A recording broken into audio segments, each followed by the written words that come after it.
ಈ ದಿನಾಂಕಗಳಲ್ಲಿ ಜನಿಸಿದ ಹುಡುಗಿಯರು ಅದೃಷ್ಟ ದೇವತೆಗಳು. ವಿದ್ವಾಂಸರು ಹೇಳುವಂತೆ ನಿರ್ದಿಷ್ಟ ದಿನಾಂಕಗಳಲ್ಲಿ ಜನಿಸಿದ ಹೆಣ್ಣುಮಕ್ಕಳು ಅದೃಷ್ಟದ ದೇವತೆಯಂತೆ. ಸಂಖ್ಯಾಶಾಸ್ತ್ರದ ಪ್ರಕಾರ 2, 11 ಮತ್ತು 20 ರಂದು ಜನಿಸಿದ ಹುಡುಗಿಯರು ಅದ್ಭುತ ಜೀವನವನ್ನು ನಡೆಸುತ್ತಾರೆ. ಇವರಿಗೆ ಐಷಾರಾಮಿ ಜೀವನ ನಡೆಸಲು ಹೆಚ್ಚು ಆಸಕ್ತಿ. ಅದಕ್ಕಾಗಿ ಶ್ರಮಿಸುತ್ತಾರೆ. ಇದಲ್ಲದೆ ಅವರು ಯಾವುದೇ ಸಮಸ್ಯೆಯನ್ನು ಬಹಳ ಸುಲಭವಾಗಿ ನಿಭಾಯಿಸುತ್ತಾರೆ. 2, 11, 20 ರಂದು ಜನಿಸಿದ ಹುಡುಗಿಯರು ಒಳ್ಳೆಯ ಹೆಂಡತಿಯರಾಗುತ್ತಾರೆ. ಈ ದಿನಾಂಕಗಳಲ್ಲಿ ಜನಿಸಿದ ಹುಡುಗಿಯರನ್ನು ಮದುವೆಯಾಗುವ ಪುರುಷರು ನಿಜವಾಗಿಯೂ ಅದೃಷ್ಟವಂತರು. ಮದುವೆಯ ನಂತರ ಗಂಡನ ಜೀವನ ಬದಲಾಗುತ್ತದೆ.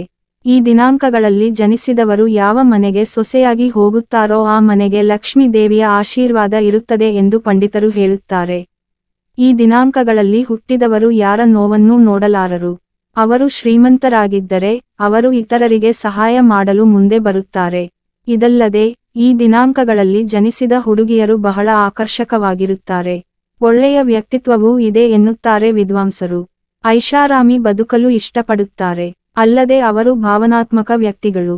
ಈ ವಿಡಿಯೋ ಇಷ್ಟ ಆದಲ್ಲಿ ಲೈಕ್, ಶೇರ್, ಕಾಮೆಂಟ್ ಮಾಡಿ ಮತ್ತು ಸಬ್ಸ್ಕ್ರೈಬ್ ಮಾಡಿ. Thank you for watching.